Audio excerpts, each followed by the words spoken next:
साथियों नमस्कार, कैसे हैं आप सब लोग। मजामा केम छो कसा आहिस।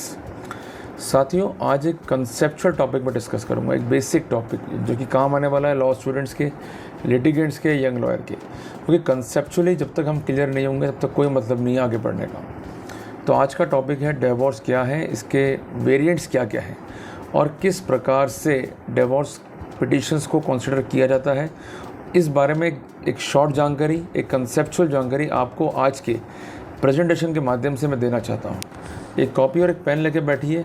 जो कुछ बता रहा हूँ काफ़ी इंपॉर्टेंट है। यदि आप एक यंग लॉयर हैं, अपने क्लाइंट को डिफेंड कर रहे हैं, तो कई बार कोर्ट कंसेप्चुअली भी चेक करता है। तो इस वीडियो के मार्फत जो भी कंसेप्चुअल पर्सपेक्टिव्स हैं, जो बातें कंसेप्चुअल हैं, उसको आप इजीली कन्वे कर सकते हैं। यदि आप लिटिगेंट हैं तो किन किन बातों के परिप्रेक्ष्य में डिवोर्स केस को देखा जाता है और लड़ा जाता है, तो ये कंसेप्चुअली आपको उस पॉइंट पे स्ट्रॉन्ग करेगा।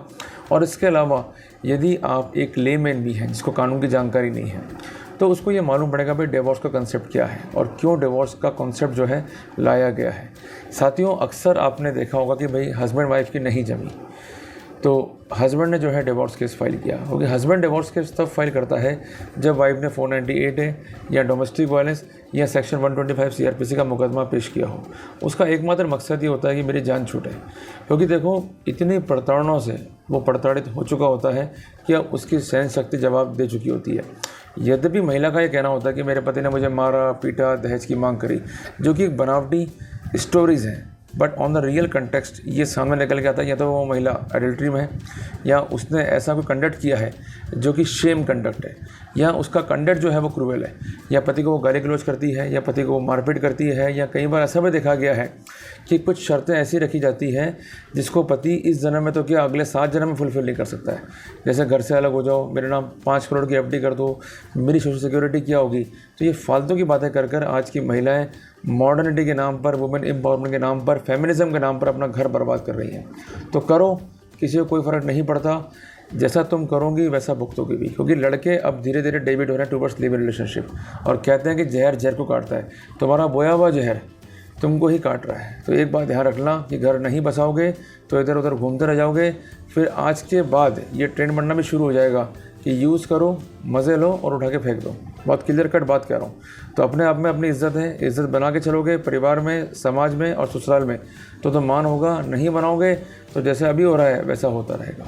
तो साथियों शुरू करता हूँ आज का प्रेजेंटेशन। साथियों जैसा कि स्क्रीन पर आप देख रहे हैं, मैंने एक टर्म लिखा है डिवोर्स। डिवोर्स को जो है किसी भी एक्ट में डिफाइन नहीं किया गया है। बेसिकली इसकी माइथोलॉजी क्या है? It is use to separate two couples. Couples means the union of 2 person of opposite sex, but its consequence is just not to separate them only, but it is also separate the agreed party and the party to have faith on anybody in their lifetime। कुल मिला के ये separation उनका नहीं, ये separation 2 परिवारों का है। साथियों जब भी डिवोर्स फाइल होगा तो एक पक्ष का डिवोर्स देने की बात कहेगा और दूसरा पक्ष का डिवोर्स ना दिया जाए उसकी बात कहेगा। पर जरा सोचो कॉमन सेंस की बात, जो अक्सर मैं देखता हूँ। एक तरफ पत्नी कहती है कि मेरा पति दहेज के प्रताड़ना करता है, मुझे मारता है, पीटता है, मेरा जीवन इसने ख़राब कर दिया है, और ऑन द कॉन्ट्री ऐसे असुर पति के साथ वो क्यों रहना चाहती है, समझ में नहीं आता। एक तरफ तो कहती है मैं बहुत समझदार महिला हूँ, मुझ में जो है फेमिनिज्म कूट कूट के भरा हुआ है, और इतना फेमिनिज्म कि मैं डिसीजन लेने की जो है क्षमता रखती हूँ, मैं एम्पावर्ड महिला हूँ। वहीं दूसरी ओर देखा गया कि भाई जब पति खुद डिवोर्स चाह रहा है तो डिवोर्स दे दो भाई, क्या फ़र्क पड़ता है। नहीं साहब मैं तो चिपक के रहूँगी। क्यों? ऐसा पति जो अत्याचारी, क्रूरता करने वाला, दहेज का लोभी, उसके साथ क्यों रहोगी? साफ मालूम पड़ता है कि आप पति का पिंड तब तक नहीं छोड़ना चाहती जब तक आपका पति आपकी इच्छाओं को, आपकी मॉनेटरी सेटिस्फेक्शंस को पूरा ना कर दे। तो क्या पति एक ATM मशीन है? ये भी एक सोचने का और एक विचारने बिंदु है। साथियों सबसे इंपॉर्टेंट बात है कि every person has a right to survive its own life as per is own discretion.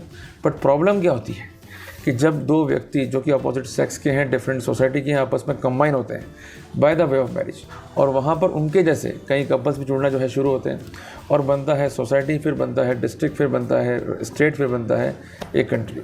तो कुल मिला के बात ये है कि सोसाइटी का जो बेसिस है वो है अक्यूमुलेशन ऑफ द फैमिलीज, और मेन बेसिस क्या है फैमिली का? Love and affection. और सोसाइटी का भी जो है यही अफेक्शन है। जहाँ हैप्पीनेस नहीं है वहाँ पर कोई भी जो है ढंग से या इन द ईजी वे जो है सर्वाइव नहीं कर सकता है। सबसे इंपॉर्टेंट बात क्या है? The feeling of cooperation, the feeling of support should be in the family. It is not only the individual relationship, it is a relationship which is going to build up the strong building of society और the nation at large. तो कितनी महत्वपूर्ण बातें ये विद्वान लोग कह जाते हैं, परंतु आज देखा गया कि युवा पीढ़ी खासकर लड़कियाँ इस पूरी परंपरा को, इस पूरे कस्टम्स को तबाह करने में लगी हुई हैं। आए दिन तो इंस्टाग्राम पे नंगा नाच हो रहा है। महिला आयोग को मैं कहता हूँ कई बार कि इन पर कार्रवाइयाँ करो, पर वो चुप बैठी हैं और वही महिला जाकर रिपोर्ट कर देंगी तो हल्ला मच जाएगा कि साहब ये हो गया, वो हो गया, हमारे ऊपर जो है तंज कस दिया, हमारे ऊपर जो है कमेंट कस दिया। कुल मिला के नग्नता की आड़ में ये ना कहो कि हम मॉडर्न है। नग्नता की आड़ में अगर आपको प्रदर्शन करना है तो कई रास्ते भी हैं, वहाँ जाके आप प्रदर्शन करो, पर इसका अभिप्राय ये नहीं है कि संस्कृति के साथ जो है खिलवाड़ करोगे या ऐसी अनुमति आपको जो है दी जाएगी। तो कुल मिला के एक बात समझनी होगी कि जो हमारे देश का बेसिक कल्चर है, जो बेसिक कंसेप्ट है, एक ऐसी नारी जो साड़ी में हो या एक प्रॉपर जो है ड्रेस में हो, जिसकी मांग में जो है पति के नाम का सिंदूर हो, जिसके दिल में जो है पति के लिए वफादारी हो, जिसके लिए खुद का आत्मसम्मान हो, परिवार का आत्मसम्मान हो, वो संकल्पनाएं आज की ये मॉडर्न महिलाएं, मॉडर्न नंगा नाच नचाने वाली महिलाएं बर्बाद करने पे जो है तुली हुई है। और क्यों नहीं इन पर कार्रवाई होती है, होनी चाहिए। प्रश्न यहाँ पर यह महत्वपूर्ण है कि आज एक लड़के पर तो ये आरोप लगा रहे थे कि साहब इसने मेरा बलात्कार करा, मुझे घूर के देखा, मुझे नंगा देखा, और खुद कपड़े उतार कर या अर्धनग्न अवस्थाओं में ये जो सोशल मीडिया पे डांस कर रही हैं, नंगे नाच नाच रही है, इनको कौन रोकेगा। तो बड़ी शर्म की बात है महिला आयोग के लिए भी कार्रवाई करनी चाहिए। अगर आपके लिए लड़कियां महत्वपूर्ण हैं तो लड़के महत्वपूर्ण होने चाहिए। आपको आर्टिकल 14 भारतीय संविधान की लाइट में काम करना होगा, जहां लिखा गया है कि पुरुष हो चाहे महिला हो, दोनों ही इक्वल हैं और दोनों समानता का अधिकार बिफोर लॉ लगते हैं, जिसका अभिप्राय यह है कि गलती करेंगे तो दोनों के लिए इक्वल सज़ा है। तो आर्टिकल 15 सब क्लॉज 3 संविधान की आड़ में जब इनके लिए विशेष कानून बनते हैं तो कम से कम उनका दुरुपयोग ना हो, ये गलत काम ना करें, इसको भी जो है देखा जाए। संस्कृति को बचाने और संस्कृति को मर्यादित रखने की अल्टीमेट जिम्मेदारी आपके ऊपर है। बचा लो भाई इस देश को, अदरवाइज ये देश बर्बाद हो जाएगा। पहले लूटा अंग्रेज़ों ने, अब लूटने जा रही है ये, खासकर पतियों को भी फॉल्स मेंटेनेंस क्लेम डाल के। बचा लो भाई, बचा लो, सब कुछ आपके हाथ में है। साथियों, मोटी मोटी बात ये कि जब कोई डिस्प्यूट क्रिएट होगा तो यूजुअली पक्षकार जाते हैं डिवोर्स के लिए, चाहे वो किसी भी वर्ग की।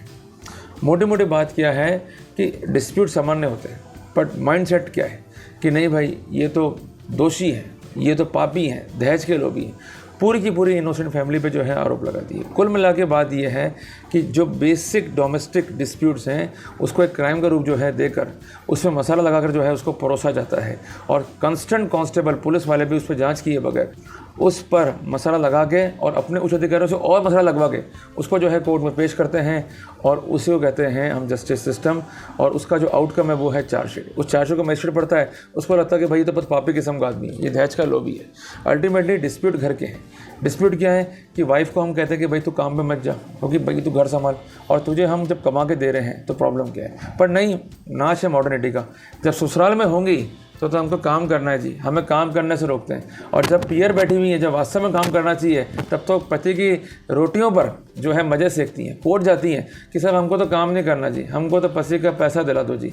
तो जब तुम ससुराल में कहती थी काम करो, काम करेंगे, अब तुम्हें जो है क्या हो गया, अब तुम्हारे पास जो है पूरा मौका है, जाकर जो है काम करो। अब दिक्कत क्या आ रही है, अब तुम्हें कौन रोक टोक रहा है, तुम्हारा परिवार तुम्हारे साथ है, तुम्हारी बहना तुम्हारे साथ है, तुम्हारा भैया तुम्हारे साथ है, करो ना काम फिर। तो इसका अभिप्राय ये है कि लड़कियां ससुराल से पिए जाने के बाद महानिक्कम में रहती है। उनको ये शिक्षा मिलती है कि जाओ पति पे केस करो, लूट के लाओ। गब्बर सिंह नहीं बनना है और ना ही उसके परिवार का हिस्सा बनना है, तुमको बनना है भारतीय महिलाएं। पर हो क्या रहा है, उल्टा हो रहा है। लूटने की नीयत मत रखो, समाज खराब करने में महत्वपूर्ण भूमिका निभाओगे तो डिवोर्स केस भी जो है बढ़ेंगे ही बढ़ेंगे।